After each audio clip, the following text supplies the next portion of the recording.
Hello there, ladies and gentlemen, and welcome once again to Geeks Who Like Sports, the only place where you get geek stuff, sports stuff, and we mash it together into a fun mix. As always, I'm Ray Carcel, joined by my best buddy, Lee Elias. Lee, how's it going? Ray, it's good. You know what's funny is what you just said is true. I've had multiple people tell us now that I haven't seen another podcast like this before. I don't know why no one's ever done that before. Well, we did it first. You remember this is the home of geeks who like athletic competitions, which was not as catchy of a title as Geeks Who Like Sports, which is why we went with that. Ray, I have a mug again today. So the mug is white with a green interior, and on it has a sloth hanging from a tree, and it says, "Drop it like a sloth." Okay. All right. Yep, that was the reaction I was expecting. So welcome to the show, everybody. It's great to have you. This is episode 14. We're still alive. We're having a great time doing this.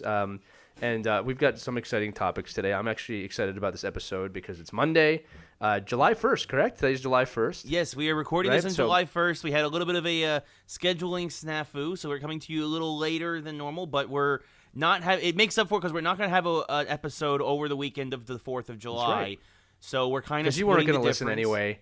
Let's be honest, they weren't. You're not going to listen anyway. So with that said, you're not putting Geeks Who Like Sports on while you're barbecuing and in the pool.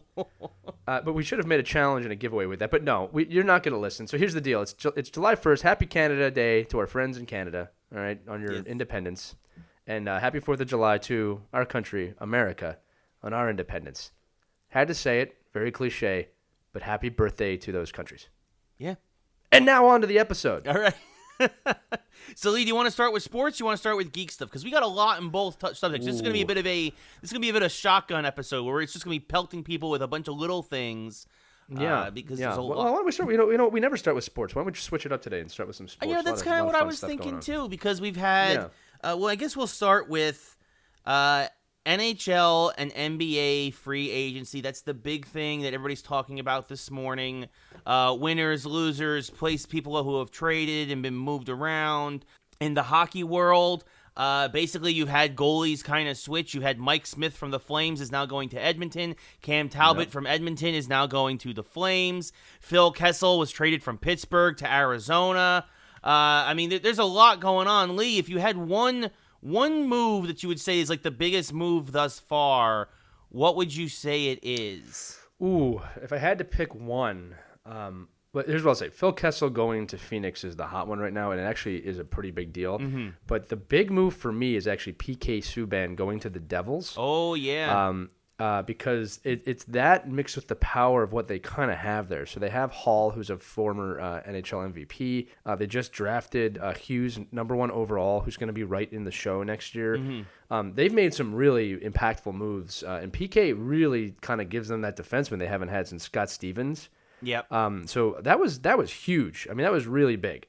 But aside from that, Kessel moving is always a big deal. I don't know how he's going to do in Phoenix. I do know I read that was one of the teams that he actually was allowing the Penguins to talk to because he has a no trade clause. Right. So that's interesting. That's interesting that he wants to go there. Obviously, it's not a free agent signing yet, but it looks like Sergei Bobrovsky, who played for Columbus, the Columbus Blue Jackets. Thank you. Last season, is going to be going to the Florida Panthers, which is also probably why Roberto Luongo retired. Yeah.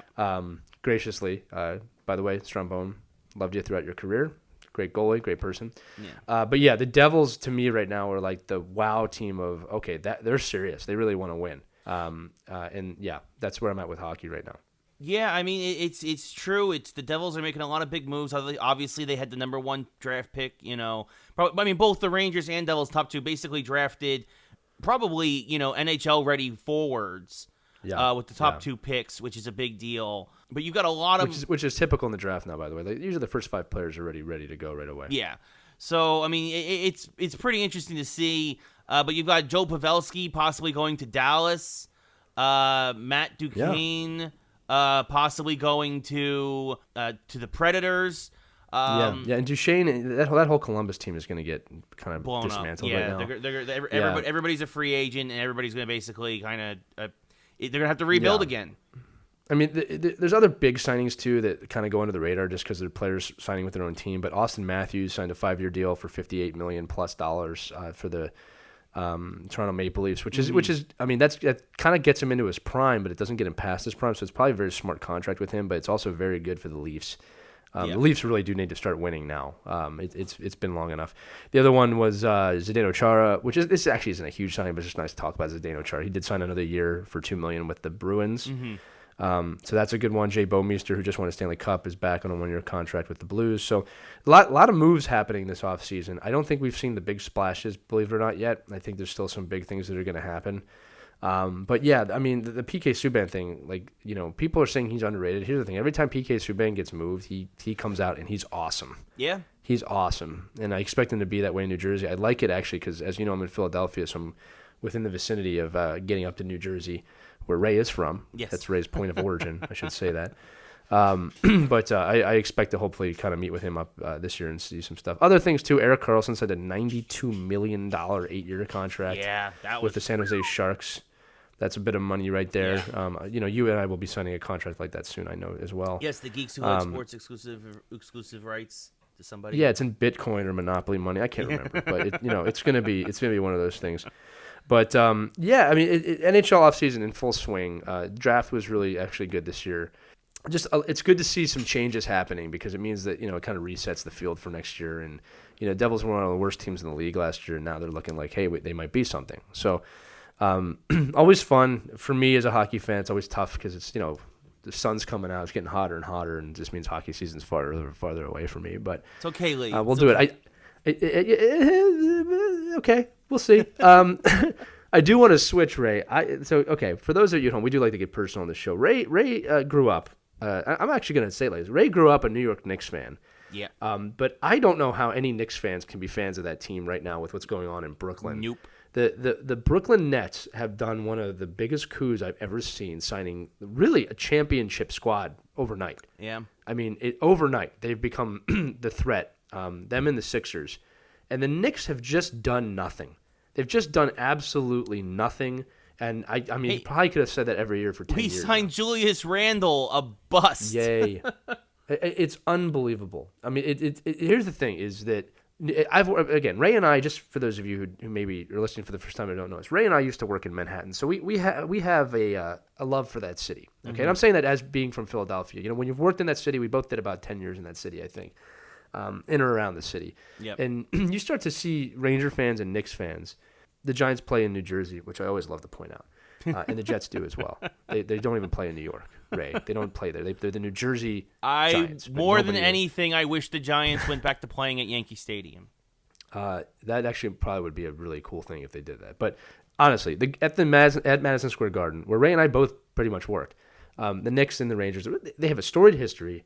They have a really great fan base, and there's just something different when you go to a Ranger or a Knicks game. There's just something special about it, okay? I've been to teams and other arenas.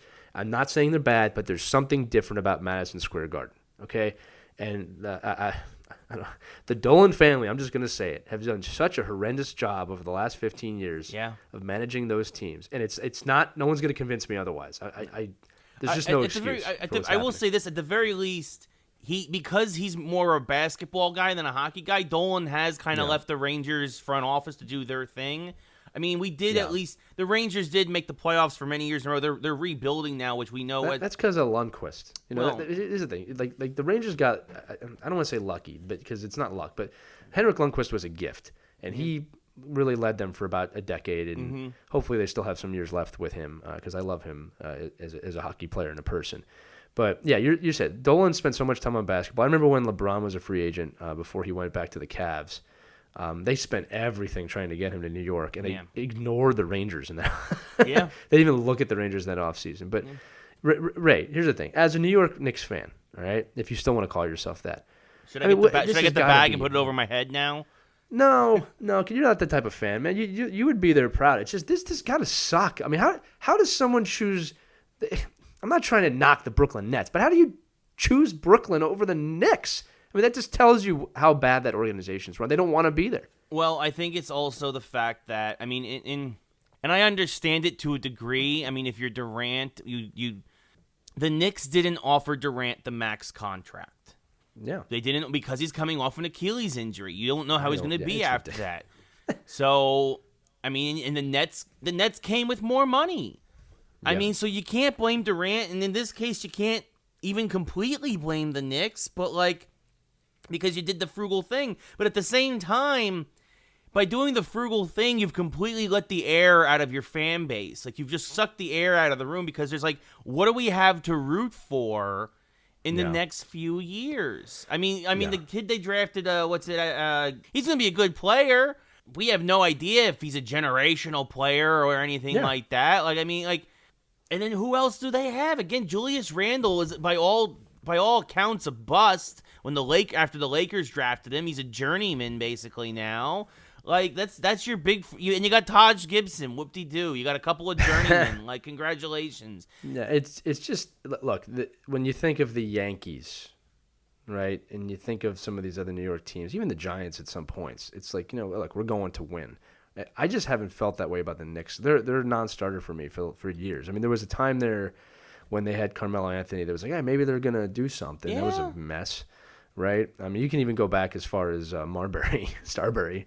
And what a bust that was. I mean, it just, I don't know. No, Tracy McGrady. I mean, and here's the thing, right? Like, you look at somebody like, I also understand why they're hesitant with Durant because of the injury, because you look at somebody when they picked up like Tracy McGrady, right? McGrady was great player, played with injuries throughout his career, like even with the Knicks, and it was like, but again, that's what it feels like they're trying to change the culture, but this wasn't the way to do it, because like, you needed to make the splash. You needed to give Durant what he wanted, and you needed to get him to New York. And if he went to New York instead of Brooklyn, Kyrie probably would have went. And I get everybody's trying to be it's not just Durant, right? Yeah. Like, this is bigger than Kyrie went to Brooklyn too. I mean, and I get it. Everybody's like, well, Kyrie's a diva, his knees tweaked, and like, I'm like, yeah, but you know what? I would take it.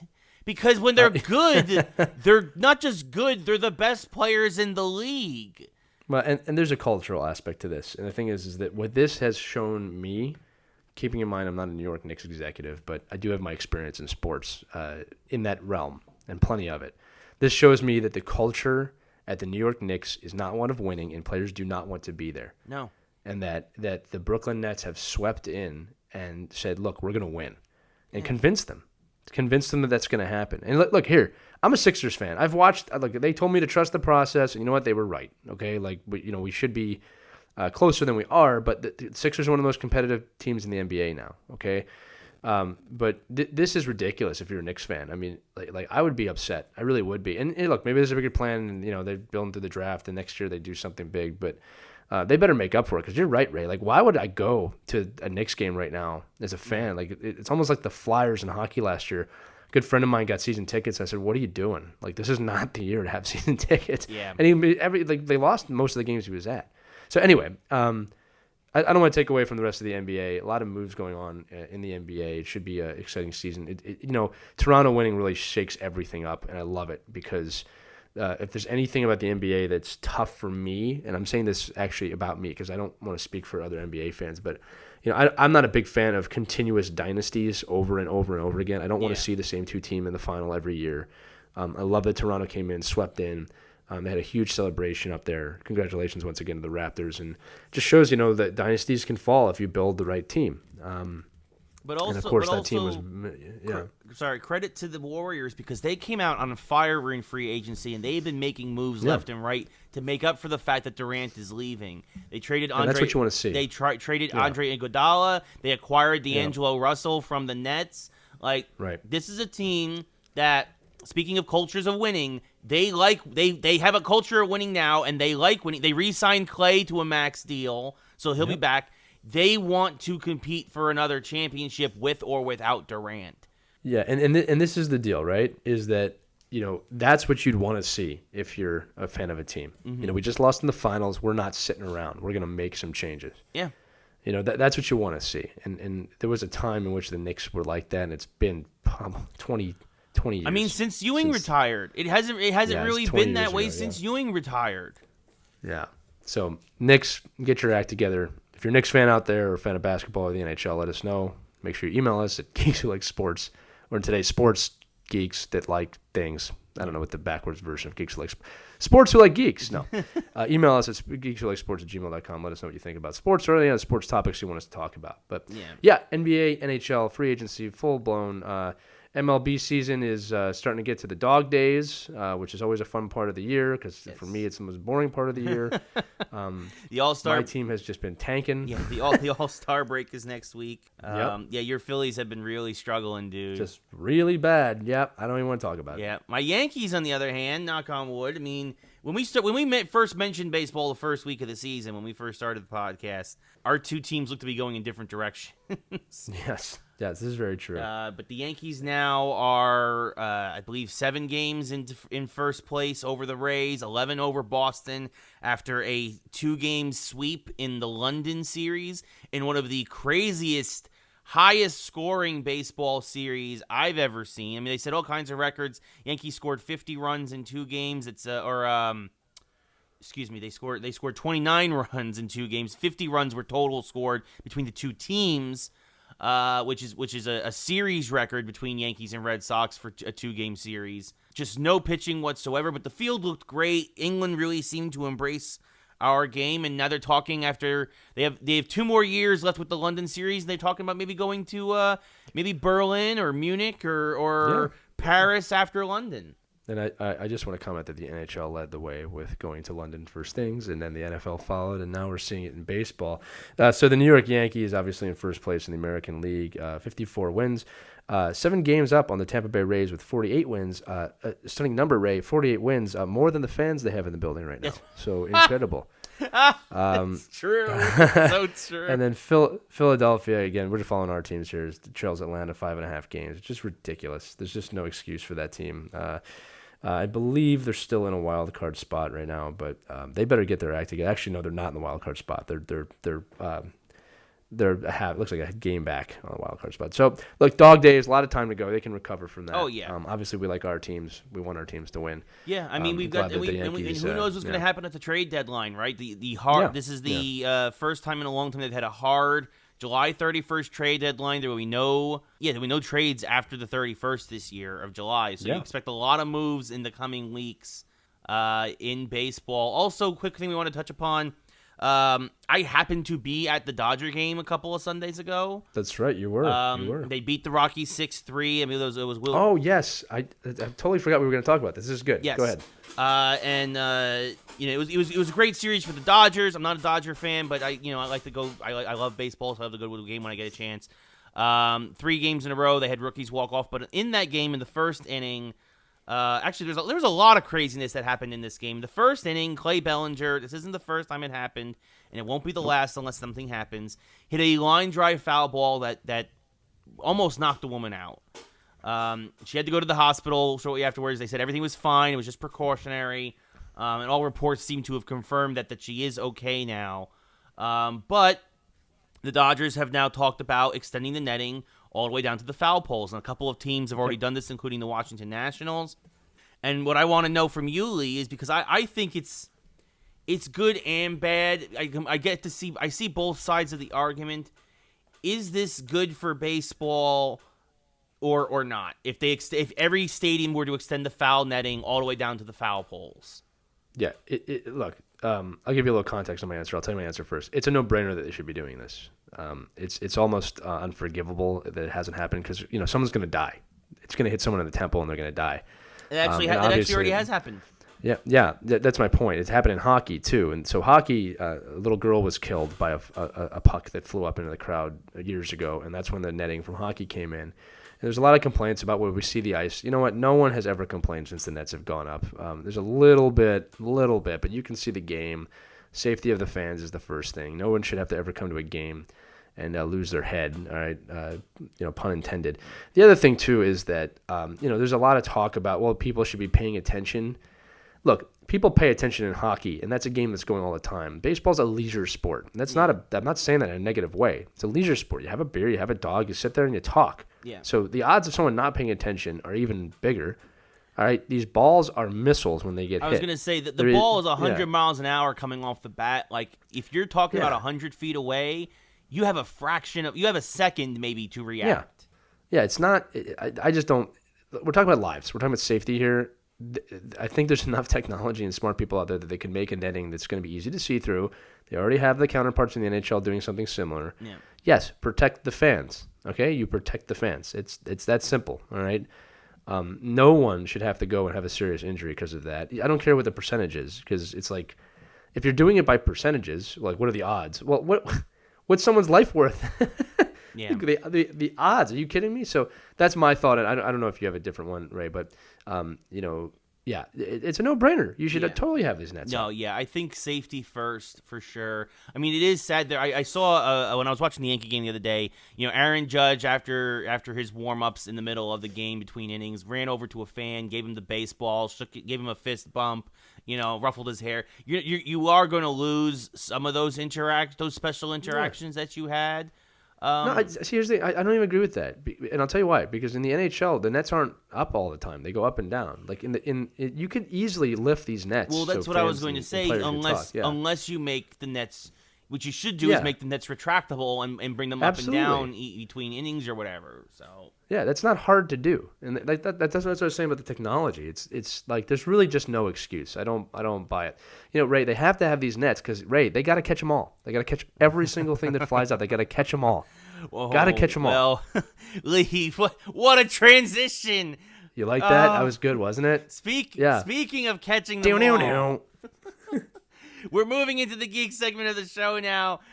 So Niantic is the developer behind the game Pokémon GO, and they just had the new Harry Potter Wizards Unite game came out that's very similar to Pokémon GO, but at least in its early going, not nearly as popular.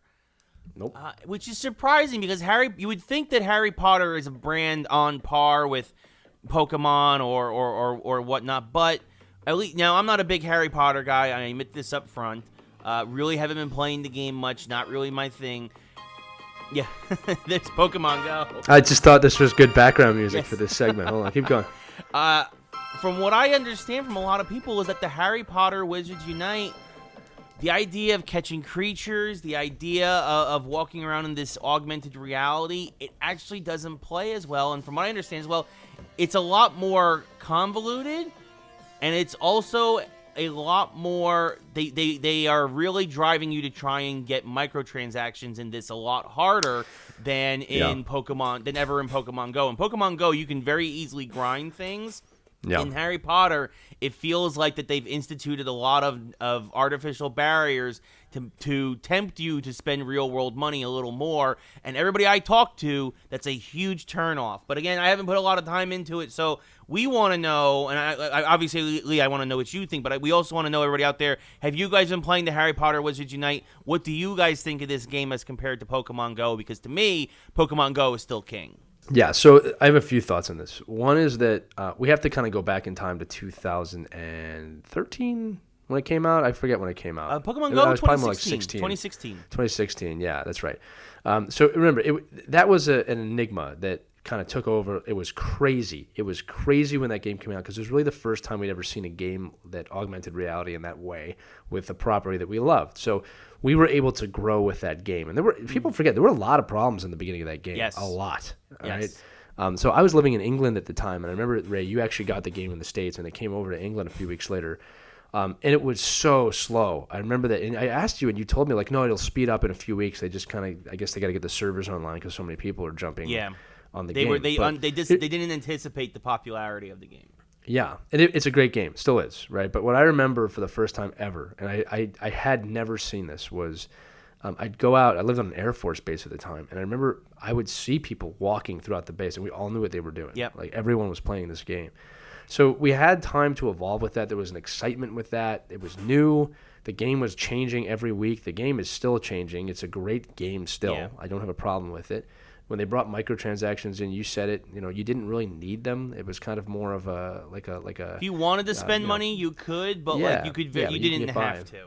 Yeah, like if you run out of Pokeballs, you just have to run over to a gym or run over to a Pokestop. A Pokestop, and you got some Pokeballs, right? And the exercise aspect to it was really cool. People were really losing weight playing this game and meeting new people, and introverts were fighting. So I don't want to gush on it too much, but I'm saying it was a real experience, and people loved it. And I think what's happening with Wizards Unite is that that's not there, number one. Yeah. People are expecting something. They're expecting Pokemon Go's level of excitement, which is it's just not going to be there right away. And as you said, Niantic kind of knows the game now a little bit. They know what they want to do to get money out of you. Yeah. So Ray and I both, again, we haven't played this game much. I think it's something we're going to try and do more. But I think that, people just need to be a little patient with it. Let it get on its feet. Let it see what happens. The game will evolve just like Pokemon Go did. If enough people are upset about these microtransactions, they will definitely throttle back on that because they need people in the game. Yeah. I also think that when you look at Harry Potter, and Ray, you can feel free to disagree with me. While Harry Potter has a massive, massive following, that audience, to my knowledge, is slightly older than the Pokemon audience in the sense of most Harry Potter fans have kind of grown up a little bit now. That's true. All right, so not that there's not a new generation of Harry Potter fans, but Harry Potter was never a cartoon. It was a book series, and then it became a movie series, and obviously you have more movies. But it's not something that you'd let a young kid watch. Pokemon you could put on. It's fun, and there's games, and it lends itself more to a larger audience and more fun. That's a very good point. Of course, Pokemon and Nintendo, they know about constantly keeping their audience fresh and refreshing their audience, right? With Mario, with The Legend of Zelda, and now with things like Pokemon, releasing a new game every couple of years so that a new generation can get involved with it. There's shows, the cartoons. Yeah, so that's a very good point. I mean, obviously, the Harry Potter series has had the Fantastic Beasts movies, but again, those are movies geared to an audience that grew up with Harry Potter, not with cultivating a new audience. Whereas that's what Pokemon excels in. So that this way you have young children playing with their parents, and they both have that same joy and experience because they one grew up with it and one is now growing up with it again. Yeah, and like I said, my son and I play Pokemon Go, and he loves it. And I'm not saying I won't play Wizards Unite with him, but it's just I don't know if that would interest him as much. And he's seen Harry Potter, he watches the movies, but it's not the same for him. My son's 5, just so you know out there. But it's an interesting thing. But again, look, be patient, let it grow. I mean, here's the thing: we say that people are upset, but I got so many messages. Here's my Harry Potter number. Come, come be my friend. So like people are doing it. It would have been hard to hit another home run like Pokemon. Pokemon Go was a grand slam. It wasn't even a home run. I mean, just give it time, see how it goes, let the game evolve. Look, Niantic's a business. They do have to make money. Yeah. All right. You don't get any money by downloading the game. People have to remember that. Yeah. All right. I mean, and Pokemon Go ushered in a whole new level of microtransactions. But yeah, as you said, Ray, look, Pokemon's done a great job of actually reinventing themselves. They released. I can't remember the name of the movie, but they released pretty much a movie that relaunched the universe. It was like the first episode of the show again. And so they're constantly reinvigorating. And just the idea they can continually release new Pokemon and so forth and so on. And not that Harry Potter doesn't do that with their Fantastic Beasts and stuff like that. But they're just different. They're different properties. And again, I got to say this. You got to sit back and also be like, hey, how awesome is this that this is what we're arguing about? All these new games that are coming out in augmented reality. I mean, who knows what these are going to be like in 10 years, when VR really takes effect. So you have to remember, too, that these games are the first of a new generation of gaming or types of gaming in augmented reality. Yeah. And I remember that, Ray, the example that keeps coming to my head is like when Nintendo 64 came out. It was really the first 3D system that of any value. Not that there weren't the ones before it. But, when 64 came out, we were blown away by everything. And now when you look at the 3D from those games, I mean, it's silly how enthralled we were. Yeah.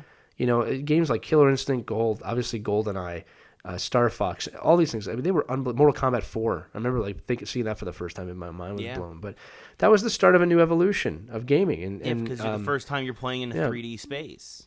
And now you're playing in the actual world, the actual space. Yeah. So my point is that all console gaming, Ray, I think you can tell me if you disagree, but Nintendo really N64 ushered in that next era, and PlayStation. I'm not trying to take away from PlayStation, but N64 and PlayStation really are the start of the world we're living in now with console gaming. I mean, obviously there's been other advancements, but I'm saying that the 3D world started there. Now you're getting into the augmented world, and Pokemon was really the first game of value. So give it time, see what happens. I'm excited to see what happens. Again, we're not playing these on headsets yet. Yeah. Right? We're playing them on phones. I mean, what happens when we're really actually walking around? Yeah. You know what I mean? Like that'll be a amazing, and it'll freak people out over the age of 50, which is hilarious. Just people walking outside, and then eventually we'll get to the Ready Player One world where we can go inside the Oasis. I love that movie. I can finally drive the DeLorean for real. Speaking of going inside games. Yeah. Yes. Another we take pride in our segues on this show. I hope people appreciate that at home. These are all ad-libbed, and they come to us quickly. Yes. Ray, excellent. I give that a 9 out of 10. Lee, you are a bit. The new Jumanji trailer has just come out. Jumanji 2, with obviously starring Dwayne "The Rock" Johnson. Lee, what do you think of the new trailer? Okay, so I love it, and now let me some take on this. So again, I have young children. Yeah. So the first Jumanji movie with The Rock was phenomenal. It was fun as an adult. I enjoyed it. I loved it. And as anybody who has young kids out there, I had to watch it 39 times, 40 times, and I didn't mind watching it. Like, there's very few movies that you want to watch like that. Give you an example. Frozen, really good the first few times. That's it. Yeah. Don't want to hear it again after that, right? Despicable Me 2, had to watch that 637 times. I've had to do repeat showings back to back with that one.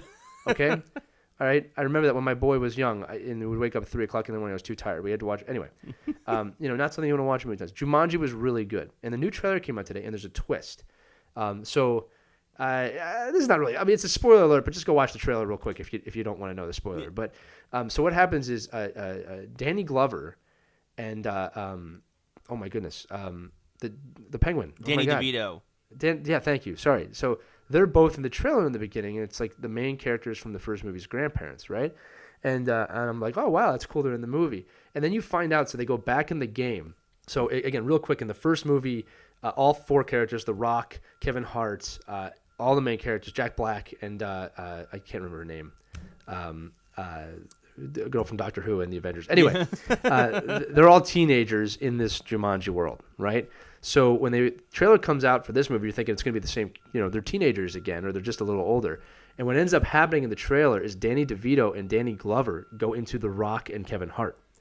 Nice. So The Rock and Kevin Hart are completely different characters in this film, although they're the same characters. And it was a really cool twist. And the thing is, when you watch the trailer and you see The Rock and Kevin Hart, they're pulling it off. Like, that's great. It's fun. Yeah, if you want to see The Rock and Kevin Hart, their acting evolve, watch this trailer. Because it's funny and it's good. I am going to find her name. I feel bad that I don't know her name. Gillan. Thank you. Yeah, I should know that. So obviously, she was in Doctor Who for several years. And of course, she's Nebula in the Avengers films. Yes, Nebula, which nobody really knows that because the makeup job. Yeah, but, I know it because she is Nebula. I love her because I'm lonely. And she's also Ruby Roundhouse in Jumanji. Yes. Ray, I just wanted to pause you there before this turned into a love story. Anyway, no, it's called Jumanji: The Next Level. I think it's great that Dwayne Johnson has taken another property and evolved it to a franchise. And him and Kevin Hart, they're the new comedy duo. Like they're the new modern. Oh, dude, yeah, it's Schwarzenegger and DeVito. That's what's funny about it is because DeVito's in the movie. But that's what I think about. I think about twins. You know what I mean? Yeah, well, that's just it. Yeah, him and DeVito and Schwarzenegger did a lot of films together. I mean, even speaking of Danny Glover and Mel Gibson. Like, I mean, there's from the Lethal Weapon films, or if you're an old person like me, Abbott and Costello. Oh, you're not that old. I know, but I like old stuff. You're not that. Well, I like old stuff too. So do Hugh Hefner. It doesn't make you old. But yeah, no, it's exciting. And Ray, I did want to switch this a little bit. We talked about this before the show about how we're seeing a lot of old properties now come back into the foray. Yeah. Where they're like, and here's the thing. This is the discussion. You hear both sides of this. It's like, oh, why can't Hollywood come up with anything original? This is so lame that they keep bringing back old things. And I'll be like super blunt. I'm on both sides of that argument. Like, I don't like that Hollywood can't make anything original, but I'm not going to lie and say I don't love all of this. I love Bill and Ted 3 is about to come out and filming today. I love that, comic book movies are all over the place. I love that Jumanji and all these movies from my past are coming back. It doesn't bother me. And it's going to be on Hollywood to find a happy medium here between the two. Yeah. I think the only one making original films right now is Christopher Nolan. Yeah. Of value. All right. And James Cameron is too. I shouldn't take away from what he does. People love or hate him, but everything he makes is original. even the new Avatar movies that are coming sometime in the next 600 years, whenever they're released. He does do original things, but he also knows the power now of you have to keep up going. Obviously, he's bringing back Terminator. Yeah. And Avatar. Sorry, I don't mean to cut you off, Ray. Go ahead. No, yeah, I mean, that's I don't mind thing, it. right? I mean, I know a lot of folks out here who are trying to sell movies and trying to sell pitches and all this other stuff. And the thing is that there's two minds in Hollywood. It's right. It's like we want to make original stuff. We want to tell compelling stories because that's what's going to really move people. And at the end of the day, that's what this medium. What's great about the media in general is you can tell a story and you can move people, but at the same time there's a business aspect to it, and making all these sequels and bringing back all these franchises, and especially Lee, our nostalgia driven generation isn't necessarily moved to go to the movies anymore because we have less time than ever before and more possible distractions than ever before. And more options. That's what I'm saying. More options, exactly. Yeah. More options than ever before. So they need something that they know is going to land. So there's that thing where if you want more original movies, vote with your dollars. Go see more original movies. Absolutely, it's a business. Yeah, and I think people have to remember that this is a business. Okay. And you also have to remember, too, that the scenes are changing. Movie theaters better figure it out. Figure out a way to get me to come there. I'll tell you what's not going to get me to come there. $15 tickets and $15 popcorn. It's not making me want to go to the movies. No. And what's crazier, though, too, is that and part of the reason why it's so high is there's actually more movie theaters in the country now than there were 10 years ago. I believe that. Yeah, I believe that. And now here's the thing. I'll tell you this. The movie theaters that offer me stadium seating with reclining chairs and all those other amenities. It's great. I love it. I mean, they are adding value, but you need to add more. Yeah. Okay, I'm waiting for them to do more of the subscription service, which I know a lot of them have subscription services, but they don't. AMC stubs and stuff like that. Yeah, they don't really advertise them like, hey, you can get unlimited movies, but that's probably where it's going. Yeah, right? You're probably going to get more like. The other thing too is when Disney Plus comes out, everything's going to change. That's true. Disney Plus is going to kill a lot of old technologies like cable systems. It's really going to threaten movie theaters.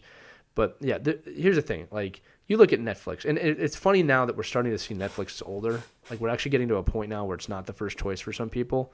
But that Adam Sandler movie, Murder Mystery, just came out, and it would have been a blockbuster hit. And Adam Sandler has a deal with Netflix about these movies, and they're not anything special. Like they're not Oscar-worthy movies, but they're funny and they're quick. And these are the movies he used to put out in theaters. Yeah. And it's not worth it for him anymore. Yeah. And then other things too, like Netflix is really known now for every quarter they seem to have a really big hit movie-wise. That probably helps them pay for everything else, but. Independent filmmakers, original ideas are probably going to start seeing more of a YouTube type world where they show up on Netflix or they show up on all streams. It's all Apple streaming. service. Yeah. Yeah. And the thing is, the budgets will change and things will change. But yeah, listen, I love going to the movies. I really do love it. I even with what I said about the money, I still do it because I love to go. I love the escapism of it. I know when I'm in a theater, I really don't see anything around me but the movie. And also, look, I'm not seeing Endgame for the first time on a television unless it's a 200-inch TV. Yeah. Okay, there's just no way. And look, I'm probably going there in that direction anyway. But, it's an experience. It's an event for me. I never want to lose that. But the theaters better figure something out because it's not going to last forever in the way that it is. But, yeah, just rounding this conversation out, I have no problem. Speaking about a business, Ray and I are in our mid-30s now. Yep. Spoiler alert. But we're in our mid-30s now, and here's the thing: we're from the '80s, and even kids from the '90s now.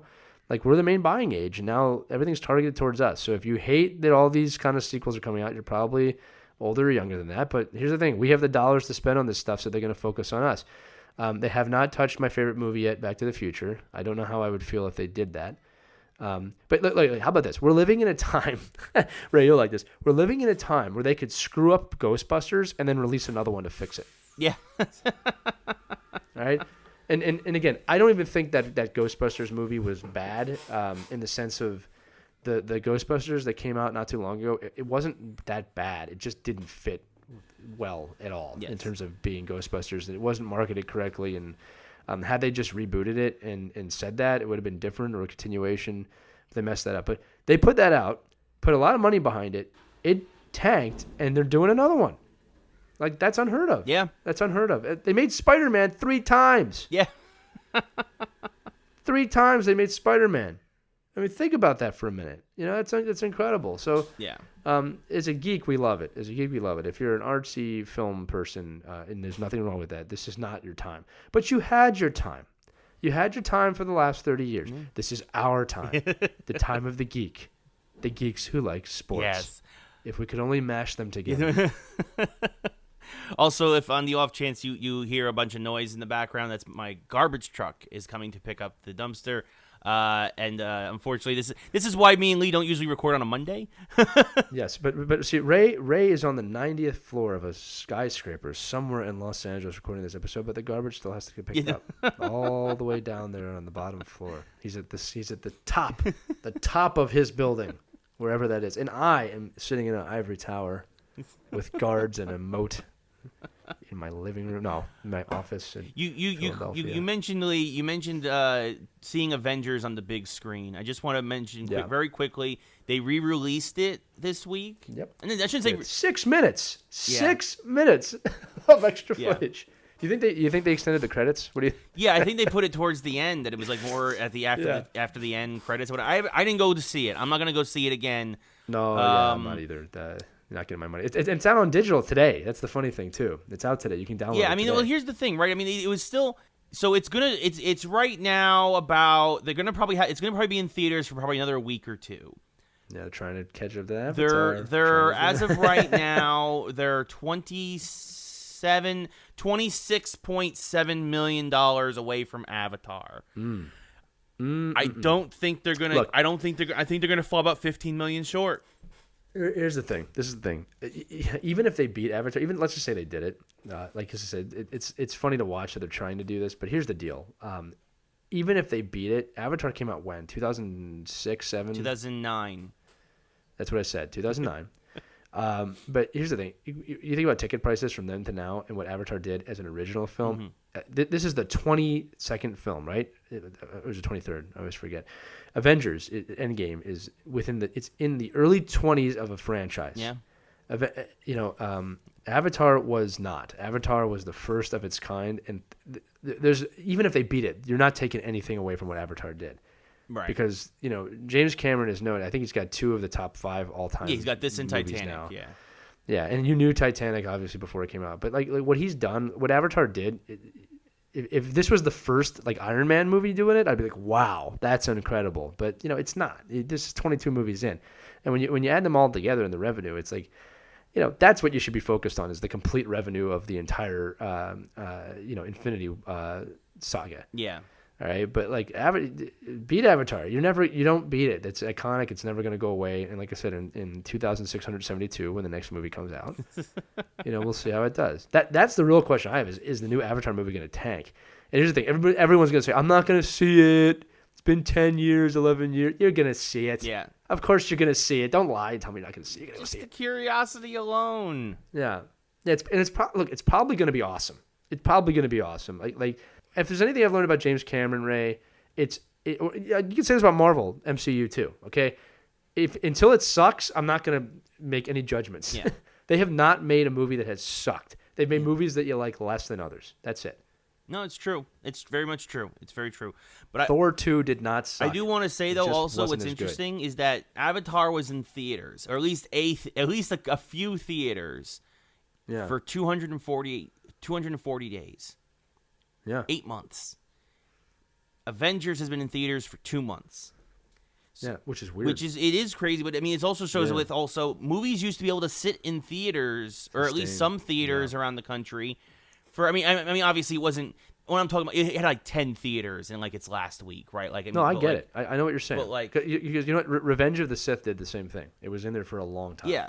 So I think also, even if it does fall short, because obviously, I think this is this was if they had released in December, I think Avengers would have had a longer run, much like Avatar did, and would have probably would have broke the record eventually. Yeah. But things have changed. There was no Netflix back then. Yeah, exactly. Times are changing. More movies are coming out. So also, I mean, as much as we're talking about the nostalgia factor, there's still a lot of movies coming out. We're still having summer blockbuster after summer blockbuster, so movies don't stay in theaters as long as they used to. Here's another thing too. You're making me think about this now. Here's the other thing too is that Avengers Endgame did break the all-time opening record, correct? Yes. Like it shattered Yes, it. it shattered right? it. So yeah. that's really the record that is important for them, and I'll tell you why. Because it was an anticipated film. Okay, Avatar was slightly anticipated, but I think Avatar's not even on the list for breaking any kind of record for the opening weekend, if I'm not mistaken. I might be, but it's not. It's not there for that. Avatar was a movie where people went, "Hey, you gotta see this," right? It was like, "Hey, you gotta go see Avatar. It's really good." Mm-hmm. That's what happened with Avatar and why it has sustainability. Because it's like Pokemon Go. More and more people went to go see it because their friends told them to see it. We all went to go see Endgame. We all knew we had to see that movie. Like you were in or out. I don't think the population of people that were waiting for their friends to be like, it's great, is probably very slim. Yeah. Right? But with Avatar, nobody knew what that was. Like, I remember, like, because you got to remember, too, it was the first modern 3D film, too. People were like, "Look, you got to go see this. You got to go see this." And then remember, the 3D was so amazing. Yeah, we were all like, I got to experience that again because I might never see this again. Like, and the 3D in Avatar was unbelievable for the first time. But yeah, hey, look, I don't care. They're both good movies. Yeah. I don't mind them. One probably has more rewatchability than the other. Endgame. Also, it'll be interesting to see, though, if Spider-Man, much like how Avengers helped Captain Marvel get a boost in the box office, because they both were out at the same time, Spider-Man comes out tomorrow. It'll be interesting to see if Spider-Man gives Avengers maybe that last boost it needs to get across the finish line. But maybe. Yeah, look, I think it's great we have another Marvel movie right now. Yes. It's funny because you think about the anticipation. You and I probably both felt for Endgame, and it's not matched. I mean, I'm excited about Spider-Man, but it's not like Endgame. No, because we're still coming down off the high of Endgame. We're on a downtrend. Yeah. Here's the thing. I think we spoke about this before, that Marvel has said that Spider-Man is actually the last film, technically, of this phase, almost the conclusion, I guess, that's going to transition into the next phase. So I'm very interested to see what they do with that and to give some closure to things and really to see how they open up the universe just generally. I think it's going to be exciting. Yeah. But yeah, coming out tomorrow, July 2nd, Tuesday for the 4th of July weekend. I don't expect it to break any records, but this will be interesting to see Tom Holland really come into his own because I think this is the 5th movie he's appearing as Spider-Man. That's right. That's true. He'd be his So, second Civil War center around him, but yeah, with Civil War and then the two Avengers, Civil War Spider-Man Endgame and Infinity War, then and then Homecoming. So that's 4. So this will be 5. This is his 5th movie. Yeah, and then obviously they're hinting towards the Iron Man, what's going to happen with that. So it should be exciting. Obviously, by the time you listen to this, you may have seen it or might be hearing about it for the first time, knowing that it's coming out. Let us know what you think. We'll probably have a full recap of that in the near future. Yeah, we'll probably be doing a full review next Friday's show, which will be we will record on the 12th. So you'll have 10 days to see Spider-Man before we spoil it for you. So. You've been warned. Yeah. Round 1. Fight! Yes. I don't know. That just sounded right there. Also, just real quick before we get to our mashup, Batman, going for the other side, going from Marvel to DC, Batman he's the first comic character to get a star on the Hollywood Walk of Fame. Well deserved. Superman was actually going to get it, but Batman found a way to get ahead of him. Because he's always prepared. He's always prepared. You know why? Because I'm Batman! Yes, so he's the 17th fictional character, I believe, to do so. First comic book character. Obviously, characters like Godzilla, Mickey Mouse got there first. But congrats to Batman. That's a great thing. I'm curious to see who from DC. Probably guys like Jim Lee, Dan DiDio, the current co-publishers of DC Maybe Comics somebody will from probably be there. the Kane family might be there. Somebody from the Kane family, maybe. Maybe somebody from the Kane family or the Finger family, maybe as well. Bill Finger, of course, finally after so many years, given his proper co-creator credit. Right. Absolutely. And possibly current writers. I'm sure Neil Adams is local. Would love to see Neil Adams there, and if they could get Denny O'Neil on a plane from New York, that'd be amazing as well. Of course, the classic writer-artist combo from the late '60s, early '70s, who basically saved Batman. And created characters like Ra's al Ghul and took him down a dark path and all that. I could go on and on and on, but he really could. Yeah. He really could. But the point is, yes, congrats to Batman. I'm curious to see who they have there at the ceremony, so that's a big deal. But now let us get into our mashup. Lee, we are going to talk about, and probably me a little more so, a top 6, because we're talking about obviously rebuilding franchises through the drafts and free agencies in sports. We're also talking, of course, about we talk about Pokemon GO versus Harry Potter. So a classic conversation, a true geeky conversation, something that I love and constantly and built and talking about. My top 6 Pokemon. Who would I take in a Pokemon draft, round by round, if I were building a 6 Pokemon team across the entire Pokédex? Yes. So here's how this is going to work. Ray's knowledge of Pokemon is deep and unwavering. He has done the research. He has done the time. I will serve as the commissioner of the Poke League here that we're going to do. So first off is we need the correct music. Let's start with that. Welcome to the first ever Pokemon Go draft. I am the commissioner of Pokemon Go today. My name is Lee Elias. I have a great background. I don't know what I'm going to say. And I'm here today with the first overall pick in the draft. This is going to be a 6-round event. Each team, which is just one team today, is going to pick somebody from each round. First up on the draft clock is Ray Carcillo of Team... What's your team name again? Well, not Team Rocket. No. Yeah. Not coming to save the day? Yeah. What was your handle back in the day when you played that Star Wars game? That's what it should be. Oh, God. When I was Darth Nin. Darth Nin. Team Darth Nin. I'm already saying it, so you can't change it. Ninscrag, what was it? Skig was his full name. Yeah, I had a... Oh, Nin man. Yes. Yeah, I had a... Yeah, Ray was a real nerd. Nerd back in the day. Oof, I created Star Wars characters. But my current Pokemon handle is Strong Protector. Strong Protector. That is actually your gamer tag, if I'm not mistaken. So Strong Protector here, team. At the first overall pick, Team Strong Protector, you're on the clock. And the clock is 3 seconds. All right, we're taking with our first overall pick a classic, one of the original 3, somebody who we can build a team around, who when he gets to his full strength is a great anchor for any team and has the flexibility to learn moves outside his type. I'm taking Squirtle with my first pick. Ooh, Squirtle, good. That is a great pick right there. Obviously, the popular pick, Pikachu, not taken by. No, we don't like Pikachu. We think that there's a lot of buzz around him, but that. I get it. You get it. There you go. But Squirtle, I think when he evolves to Blastoise, will be a great anchor. He'll know Surf, Hydro Pump, Ice Beam, and Bite, which will give him a Dark move, an Ice move, as well as his two strongest type moves. So, well, that's a very surprise pick by number 1 overall, but a very smart pick by GM Ray Carcillo, who knows how to build a team. Okay, moving on to the second round, because the other 29 picks have already happened behind closed doors. With the 30th pick in the second round, because he had first overall, Team Strong Protector, you are on the clock. All right, so for this one, we want something that's an opposite type to Blastoise, but also somebody who can come in and immediately contribute. Pokemon does not have an evolution, but he's a very strong grass type. He's one of my personal favorites when he was introduced in Gen 4, Carnivine. Ooh, yes. Another interesting pick. So a grass type, he'll know Solar Beam, Vine Whip, probably Wrap, and something like Leech Seed.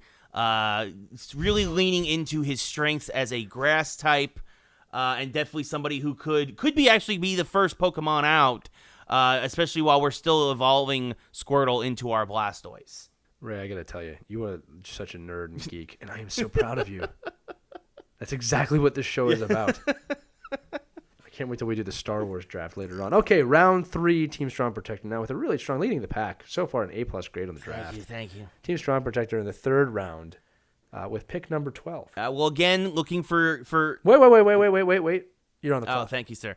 So again, we're looking for variety in our types, but also Pokemon that can do a lot of damage and can evolve and become strong. So I'm going with Larvitar as my third pick. This is a ground dark type from, I believe it's Gen 2. But Larvitar, he's a ground dark type. Again, he'll know Bite, but he'll also have Earthquake, Rock Throw, and then probably also something like Rock Tomb, something else, or Sandstorm. Actually, Sandstorm will be a good one as his fourth move. So again, I'm very much a guy who likes to have those moves that do a little bit of damage over time, but also make things difficult for you. overall. So Larvitar will evolve into Tyranitar, one of the strongest Pokemon in the game. It's going to take a little work to get him there. That's why he's a third-round pick. But again, for diversity in our lineup, different types, different moves, Larvitar is my third pick. So Ray, with his third pick, describing both the geography of California and relationship advice for anyone looking. So just to review, top 3 picks. Number 1 was Squirtle. Yes. Number 2? Carnivine. Carnivine, led by pick number 3, which was Larvitar? Larvitar. Let's like to hear you say it. Okay. Halfway through the draft, Ray Corsillo and Team Strong Protector really leading the pack here with strong picks with knowledge behind them. What a nerd. Moving on to round 4 with pick number 72 because it expands at this round. Yes. Don't know why. I just felt like I needed to do that. Strong Protector, you are on. So this is a no-brainer, and I'm sure that he'll probably still be there at this point. At least I hope so. I'm picking it because it has flexibility, and because I don't know how the rest of the team is going to turn out. Having this Pokemon will allow me to, depending on how I wish to evolve it, will allow me to go different routes with different, depending on what stone I give it. Of course, I'm talking about Eevee, a normal type that it can evolve into over a half dozen different other types of Pokemon, depending on friendship levels or stones that it's exposed to. Depending on what region I'm in, I might want to turn it into a fairy type. I might want to keep it as turn it into an Espeon and make it a psychic type. Or I might want to go Umbreon as dark, or, since I don't have an electric type yet, give it a Thunderstone and turn it into Jolteon. But right now, so I'm going to hold off on saying what moves it'll have. Of course, as a normal type, it'll have things like Tackle and Swift and Quick Attack and probably Leer. But as of right now, I'm going to take Eevee and I'm going to keep it in. I'm going to develop it and see what I need later on in order to develop it possibly later into another type of Pokemon. Ray, a very beautiful pick. You had me at the second E in Eevee. Eevee spelled E-E-V-E-E. Yes. Very popular in Pokemon GO. Very flexible, as you said. A really great pick for number 4 overall. I would say there'd be several Eevee left in this draft.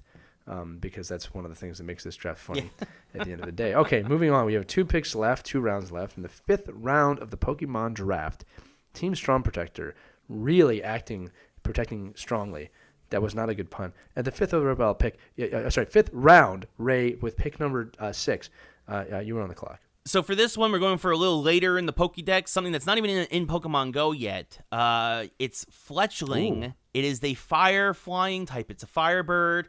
Not a legendary like Moltres, but it is again, another 3 evolution type. And again, looking for that variety of type. Having a fire type plus a flying type will help round out my ground, water, and grass types from earlier. Can really help zone in. It'll basically remove the Flareon evolution from Eevee, leaning me again more towards either a Jolteon or possibly an Espeon. But Fletchling, fire and flying, it will evolve into one of the most beautiful Pokemon in terms of its final evolution, the Talonflame. Again, being fire and flying, so you have Fire Blast, Fly, probably Aerial Ace, and something like Flamethrower will be its 4 attacks. So this way it's an even balance between flying and fire moves. And again, that flexibility, variety of types. Also with Fly, now a Pokemon has Surf and a Pokemon has a Fly. Easier to get around whatever region I'm traveling in Pokemon. So definitely Fletchling is my 5th pick. Ray, I'm being serious right now. If this was a real deal show with like picks and analysis, I think you'd actually be the host. This is pretty impressive, your knowledge of all of this. So, here's the funny thing. Ray has played a lot of Pokemon GO. I remember when this game came out, you played it a ton. Yes. So this is all legit knowledge. He's not making any of this up. So that brings us to the 6th and final round of the draft. And Ray, Team Strong Protector has drawn the last pick in the draft. I would say Mr. or Mrs. Insignificant here, but I think you've got something up your sleeve. Let's see what Strong Protector does. You're on the clock. So when you're this late in the draft, you're just looking for a value add. You're looking for somebody who might be able to make the roster at the last minute, somebody who you know you're going to need to develop, who you're going to have to work on. And even though, and at this point, I've rounded out so many different types in my my draft, I am going to take Magikarp. Yes. For those of you who don't follow Pokemon, this is just literally a flopping goldfish. Yes, it is To start. But if you train it and you work hard with it, Magikarp can turn into one of the most powerful Pokemon in the game in Gyarados, a water flying type now. So again, I have redundancy in terms of its types, but that's why I also teach it dragon moves. So I'll give it things like Dragon Rage or Outrage, and I'll give it also of course I'll give it Hydro Pump. All things that you actually have. But Ray has Dragon Rage at home. Yes, We've seen it. Ray Rage, Dragon Ray Rage. So we'll give it some dragon moves to go along with the water moves, and I think that'll throw people off a little bit. I think you want to have a dragon type move, or at least somewhere in your repertoire. Of course, I would have loved to have had a Dratini, but they're very rare and they went very early in the draft. I stand by my choice of Squirtle first overall. And Carnivine second as my second pick in the second round. So, to the person who took Dratini, hats off to you. But I think Magikarp, and I think I'll train it and I'll teach it dragon moves to help round out my staff. And of course, also just seeing a Gyarados it's one of the most intimidating Pokemon there is. Terrifying to see. I think that intimidation factor will go a long way as well. Well, Strong Protector, that team has made an incredible draft, A-plus drafting, very in-depth analysis. Obviously, the development team at Strong Protector has their hands full over the next year to develop these Pokemon to the absolute best that they can possibly be for the battles that are to come. I don't know what's happening with this voice or this accent, but I like it. So, Ray, just to finish this episode, because we are out of time, why don't you run us quickly through your 6 picks once again, and then take the people home. So, Squirtle, Carnivine, Larvitar, Eevee, Fletchling, and Magikarp. Those are my top 6. Again, with the hopes of evolving all of these into their final forms, providing a well-rounded team of Pokemon that will truly be the very best. So, for Lee, I'm Ray. This has been Geeks Who Like Sports. Don't forget, subscribe to us on iTunes. Email us at geekswholikesports@gmail.com. SoundCloud.com/geekswholikesports. Just search Geeks Who Like Sports. Join the Facebook group. We've got over 200 people in the Facebook group now. Thank you all so much. Please tell your friends, invite them along, add them to the group. We are going to be doing this again on July 12th, and from there forward, we're going to probably be doing this again back into our usual schedule. Thank you for listening to a very special episode of Geeks Who Like Sports. And until next time, for Lee, I'm Ray. We will see you later. Good night, everybody! Gotta catch 'em all!